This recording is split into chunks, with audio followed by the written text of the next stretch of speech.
Hi guys, कैसे हो आप सब लोग। आई होप सब लोग ठीक होंगे। तो गाइज, अगर आप भी न्यूजीलैंड आना चाहते हैं बट आपके पास कोई स्किल भी नहीं है, ना आपकी इंग्लिश अच्छी है और ना ही आपके पास कोई एजुकेशन है, बट फिर भी आप 17,000 रुपये खर्च करके मात्र और न्यूजीलैंड आ सकते हैं और यहाँ आके आप 2 लाख रुपये महीना आराम से कमा सकते हैं। तो गाइज, आज हम बात करने वाले हैं न्यूजीलैंड के सीजनल वर्क वीज़ा 2025-26 के बारे में। और आप जो है ना ईजिली इस वीज़ा के थ्रू न्यूजीलैंड आके 2 लाख रुपये महीना कमा सकते हैं। तो वीडियो में लास्ट तक बने रहे, वीडियो बिल्कुल भी स्किप मत करना, क्योंकि आज की वीडियो में पूरी डिटेल में जानकारी दूंगा। क्या प्रोसेस है इसका, कैसे अप्लाई करना है, क्या एलिजिबिलिटी क्राइटेरिया रहेगा, कितनी सैलरी मिलेगी, कितना खर्चा होगा, सारा कुछ इस वीडियो में बताऊंगा। कौन कौन सी जॉब्स कैटेगरी इसमें आपको देखने को मिलेगी। तो वीडियो में लास्ट तक बने रहे। और जो लोग मेरे चैनल पर नए हैं उन लोगों को मैं बताना चाहूँगा, इस टाइम मैं फ्रांस में हूँ और फ्रांस के अलावा वर्ल्ड की टॉप मोस्ट 18 कंट्री में मैं अब तक काम कर चुका हूँ और अपना पर्सनल एक्सपीरियंस इस चैनल के माध्यम से आप लोगों के बीच शेयर करता हूँ। और बाकी जो लोग यूरोपियन कंट्री आना चाहते हैं उन लोगों के लिए भाई, अगर आप रिक्रूटमेंट एजेंसी के थ्रू आना चाहते हैं या फिर डायरेक्ट ऑनलाइन जॉब अप्लाई करके आना चाहते हैं, तो सभी जानकारी इस चैनल पर आपको देखने को मिलेगी। और इसके बाद अगर आपका कोई भी डाउट हो, कोई भी क्यूरी हो, तो भाई मुझे कमेंट कर सकते हैं। और अगर आपको मुझसे पर्सनल बात करनी हो तो भाई इंस्टाग्राम पर जाकर मुझे फॉलो कीजिए और वहाँ जाकर आप मुझसे बात कर सकते हैं। तो गाइज, सबसे पहले हम बात करेंगे न्यूजीलैंड सीजनल वर्क वीज़ा क्या है।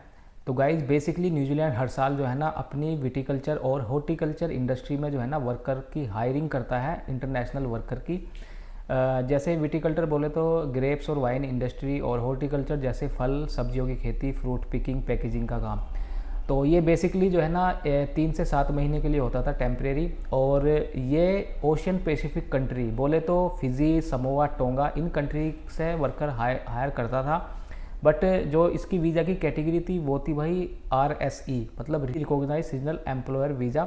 और ये इंडियंस के लिए नहीं था, बट 2025-26 में जो है ना न्यू अपडेट आया है। न्यूजीलैंड गवर्नमेंट ने जो है ना इस वीज़ा कैटेगरी में 2 वीज़ा कैटेगरी और ऐड कर दी है। एक है GWSE global workforce seasonal visa और दूसरा है PSE मतलब पीक सीजनल वीज़ा। तो अब इसमें जो है ना Indian, Pakistani, Bangladeshi, Nepali, in country के लोग भी जो है ना अप्लाई कर सकते हैं। तो अब बात करते हैं एलिजिबिलिटी क्राइटेरिया का। तो इसमें 18 साल की एज होनी चाहिए, वैलिड पासपोर्ट होना चाहिए, तीसरा PCC लगेगा और न्यूजीलैंड एम्प्लॉयर का जो है ना ऑफर लेटर चाहिए। और इसके अलावा मेडिकल भी रिक्वायर्ड है, उसमें TB टेस्ट जो है ना वो मैंडेटरी है। उसके अलावा क्रिमिनल रिकॉर्ड नहीं होना चाहिए और थोड़ी बहुत बेसिक इंग्लिश नॉलेज होनी चाहिए। ये इसका एलिजिबिलिटी क्राइटेरिया है।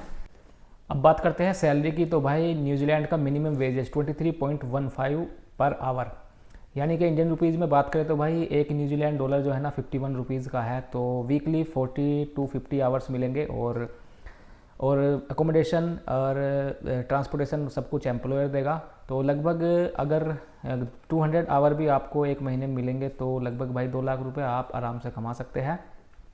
तो अब बात करते हैं काम की, कौन कौन से काम वहाँ पे अवेलेबल मिलेंगे। जैसे भाई फलों की खेती, जैसे फ्रूट पिकिंग का काम है, फलों को तोड़ना, उनको पैक करना, फिर लोडिंग अनलोडिंग का काम। उसके अलावा भाई विटिकल्चर में बात करें तो ग्रेप्स को मतलब साफ़ सफाई करना। उसके अलावा वाइन इंडस्ट्री में काम करना और कुछ मेंटेनेंस का काम है, वेयर हाउस का काम है। इस तरीके के काम आपको मिलेंगे। विदाउट स्किल्स के ये काम है, इसमें आपको ना तो एक्सपीरियंस की ज़रूरत है ना किसी स्किल्स की ज़रूरत है। आप आराम से 1-2 दिन में ये काम करने में एक्सपर्ट हो जाएंगे। बट फिजिकली फिट होना चाहिए आदमी, थोड़ी बहुत इंग्लिश आपको आनी चाहिए।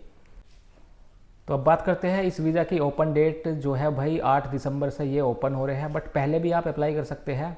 और दूसरा, इसकी जो लास्ट डेट है वो गवर्नमेंट ने भी डिक्लेयर नहीं किया है। ये भाई कोटा बेस है, मतलब जितनी जल्दी आप अप्लाई करोगे उतनी जल्दी आपको रेस्पॉन्स मिलेगा। और जब तक कंपनी को ज़रूरत पड़ेगी, मतलब जब तक वर्कर्स की उनको ज़रूरत पड़ेगी तब तक ये चलेंगे। कोई लास्ट डेट नहीं है इसकी, और तब उनकी ज़रूरत ख़त्म हो जाएगी तो फिर ये बंद हो जाएगा।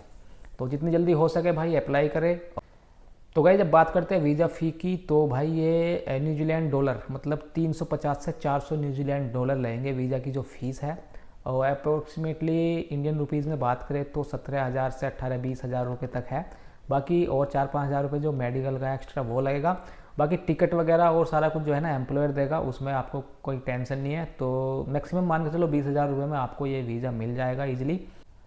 तो गाइज़, अब मैं कुछ इंपॉर्टेंट नोट पॉइंट आप लोगों को बता दूं। भाई ये सीजनल वीज़ा जो है ना 3 महीने से 7 महीने तक के लिए होता है, मतलब। और इस सीजनल वीज़ा पे आप ना तो फैमिली को हायर मतलब फैमिली को साथ नहीं ले जा सकते। दूसरा ये है, इस वीज़ा को आप एक्सटेंड भी नहीं कर सकते, मतलब दूसरे वीज़े में कन्वर्ट भी नहीं कर सकते। और तीसरा ये है भाई, इस वीज़े पे जो है ना आप पीआर के चांसेस 0% है, मतलब पीआर मिलने का कोई भी चांस नहीं है, ओनली सीजनल वीज़ा है। तो अगर आप कुछ लोग ये सोच रहे होंगे कि इस वीज़ा पे हम जाके वहाँ जाके जॉब चेंज कर लेंगे या कुछ इस तरीके का सोच रहे होंगे, या फिर कुछ फादर मदर मतलब सिंगल मदर जो वोमेन है वो सोच रही होगी कि बच्चे को भी हम ले जा सकते हैं, तो भाई कुछ नहीं है, ठीक है। तो ये वीज़ा सिर्फ ओनली जो काम करेगा उसी के लिए है, बाकी कुछ नहीं है। और दूसरा ये है, फ्रॉड से बचना है भाई।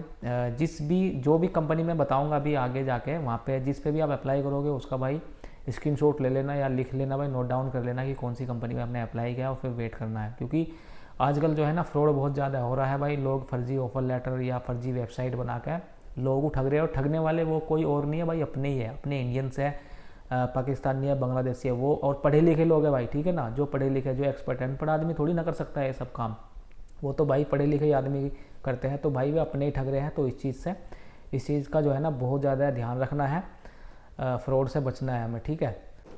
अब बात करते हैं भाई, ये जो जॉब है ना, ये वीज़ा जो है ना कहाँ से अप्लाई करना है। तो मैं आप लोगों को बता दूं, न्यूजीलैंड गवर्नमेंट जो है ना कुछ स्पेशल कंपनी को जो है ना ये स्टेटस देती है आरएससी वीज़ा का, और केवल वही कंपनी जो है ना इस वीज़ा के अंडर में जो है ना फॉरेन वर्कर हायर कर सकती है। तो वे कौन कौन सी कंपनी है वो मैं बाद में बताऊंगा। तो आप उन कंपनी की डायरेक्ट वेबसाइट पर जाकर, या कुछ वेबसाइट है वहाँ पे भी आप जाकर ढूंढ सकते हैं सीजनल जॉब और अप्लाई कर सकते हैं। तो जैसे ही आपको रेस्पॉन्स मिलेगा, कंपनी आपका छोटा मोटा इंटरव्यू लेगी, उसके बाद जो है ना आपको ऑफर लेटर देगी। इंटरव्यू में ही आपको बता देगी वो सारा कुछ क्या क्या मिलने वाला है, फिर आपके लिए ऑफर लेटर तैयार करेगी, उसको आपको सेंड करेगी बाय ईमेल, व्हाट्सएप या जो भी है। उसके बाद आप उस पर अगर आप एग्री होंगे तो उस पर साइन करके वापस उसको सेंड करोगे। उसके बाद जो है ना वो कंपनी जो है ना मतलब एम्बेसी, जो न्यूजीलैंड की एम्बेसी है उसमें जो आपका नॉमिनेशन करेगी, और उसके बाद आपका वर्क परमिट तैयार होगा, और उसके बाद जो है ना आप जो है ना न्यूजीलैंड की गवर्नमेंट जो ऑफिशियल वेबसाइट है, इमिग्रेशन वेबसाइट, उस पर जाके आप वीज़ा के लिए अप्लाई करेंगे। और कौन कौन से डॉक्यूमेंट लेंगे बाकी का सारा कुछ प्रोसेस आपको वेबसाइट पे मिल जाएगा, या आपका एम्प्लॉयर वो सारा कुछ आपको बताएगा स्टेप बाय स्टेप। तो ये इसका पूरा प्रोसेस है। और बाकी कौन कौन सी जो कंपनी को जो न्यूजीलैंड गवर्नमेंट ने आरएससी वीज़ा के लिए जो है ना स्टेटस दिया है वो मैं अभी बताऊंगा। स्क्रीन पर आप देख सकते हैं बहुत सारी कंपनी है, और अलग अलग कंपनी पे की वेबसाइट पर जाके आप जो है ना वहाँ पे जॉब सर्च कर सकते हैं, सीजनल जॉब, और अप्लाई कर सकते हैं, ठीक है। बट एक चीज़ ध्यान में रखनी है भाई, जौन सी भी जॉब के लिए आप अप्लाई करो उसको नोट डाउन कर लेना है, ये मैं बार बार बोलता हूँ, क्योंकि मान लिया आपने कोई भी जॉब अप्लाई करी और आपको कहीं और से भी कोई फर्जी फेक फ्रॉड मेल आई, तो आप सोचोगे हमने तो उस कंपनी के लिए अप्लाई किया था, तो वहाँ आपके साथ फ्रॉड होने के चांस 100% हो सकते हैं। तो इस चीज़ को ध्यान में रखना है जौन सी भी। और दूसरी चीज़ ये है भाई, एक ही जॉब कैटेगरी के लिए आपको अप्लाई करना है, ना कि कहीं पे किसी और दूसरे काम के लिए कर रहे हो, दूसरी कंपनी में जाकर दूसरे काम के लिए करते हो, तो भाई उसमें क्या है ना आपका स्टेटस जो है ना वो बेकार जाएगा, आपकी ईमेल जो है ना वो स्पैम में डाल देती है जो वेबसाइट। तीसरा ये है भाई, ईमेल भी जो है ना अच्छे से करनी है। अगर आपको उसमें सब्जेक्ट में लिखना है सारा कुछ, और उसके बाद CCC जो भी और मेल में होता है ना उसमें अच्छे से लिखना है, और अपने बारे में भी लिखना है। CV cover letter New Zealand style का अगर आपके पास है तो अच्छी बात है, अगर नहीं है तो यूरोपास वाला होना चाहिए। अगर वो भी नहीं है तो फिर भाई इंडियन स्टैंडर्ड का हो, लेकिन उसमें सारी चीज़ अच्छे से मेंशन होनी चाहिए।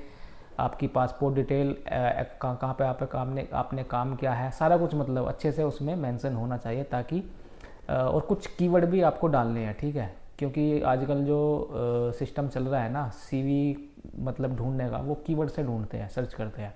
तो आपकी जो भी जॉब कैटेगरी है, फ्रूट पैकिंग किया, पिकिंग किया, जो भी जिस जॉब कैटेगरी में आप जाना चाहते हो उसमें एडिट कर देने हैं, मतलब पहले से ही कीवर्ड। तो कीवर्ड से जो है ना आराम से आपका सर्चिंग में आ जाएगा, तो इस आपके लिए बेनिफिट होगा। तो बाकी आपका कुछ भी डाउट रह गया हो तो मुझे कमेंट कर सकते हैं। तो चलते हैं फिर मोबाइल की स्क्रीन पे, मैं आपको दिखाता हूँ कौन कौन सी कंपनी को ये स्टेटस दिया है। उन कंपनी की डायरेक्ट वेबसाइट पे जाके आप जॉब सर्च करके अप्लाई कर सकते हो। तो चलते हैं फिर। तो गाइज ये है फार्म्स ऑर्चार्ड कंपनी, इसमें east pack limited, Seeka limited ये तो, और इसके बाद है Trevelyan's pack and cool limited, Apata group limited, southern cross horticulture, उसके बाद लेबर सप्लाई कॉन्ट्रैक्टर्स है, RSC अप्रूव्ड है ये भी।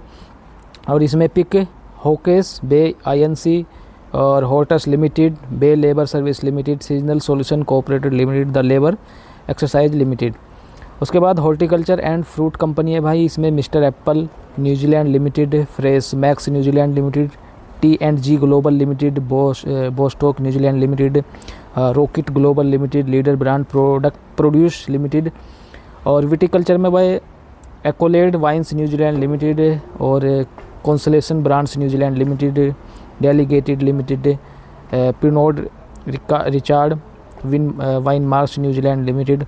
उसके बाद जो भाई सीजनल सॉल्यूशन कॉर्पोरेट लिमिटेड, यहाँ पे आपको बहुत सारी कंपनी रजिस्टर्ड मिलेगी, जैसे सीजनल सॉल्यूशंस कोऑपरेटिव लिमिटेड, और इसकी ईमेल भी है T&G ग्लोबल, कोडमैन ब्रोस लिमिटेड और ये सीक लिमिटेड, ठीक है ना। तो ये सारी कंपनी है, वेबसाइट है, इन पर डायरेक्ट भाई जाके अप्लाई करो और सर्च करो। और एक नहीं, दो नहीं, 3 4 5 6 कंपनी में, सब में जहाँ जहाँ आपको मिलती है वहाँ पे अप्लाई करो, अच्छे से अप्लाई करो। CV कवर लेटर आपका अच्छे से होना चाहिए। दूसरा एक चीज़ और मैं बता दूँ भाई, जो लोग बोलेंगे ना कि भाई हम आपकी जॉब अप्लाई कर देंगे, तो भाई उस पर बिल्कुल भरोसा मत करना। तो भाई जो लोग जॉब अप्लाई भी नहीं कर सकता, जो लोग जॉब अप्लाई करना भी नहीं जानते और वो न्यूजीलैंड जाना चाहते हैं, तो भाई रहने दो, ठीक है ना। आपके बस की बात नहीं है, आप जॉब अप्लाई भी नहीं कर सकते तो क्या कर सकते हो आप, ठीक है। जॉब अप्लाई भी आप दूसरे से करवा रहे हो तो कोई फ़ायदा नहीं है, ठीक है। जॉब अप्लाई करना सीखो भाई, कम से कम मोटिवेशन मिलेगा आपको, ठीक है ना। जैसे भी हो, गलत सलत जैसे भी अप्लाई करो। तो गाइस बहुत ही अच्छी इन्फॉर्मेशन दिया है, तो प्लीज़ यार चैनल को सब्सक्राइब करो। चलते फिर नेक्स्ट वीडियो में, तब तक के लिए टेक केयर, बाय बाय।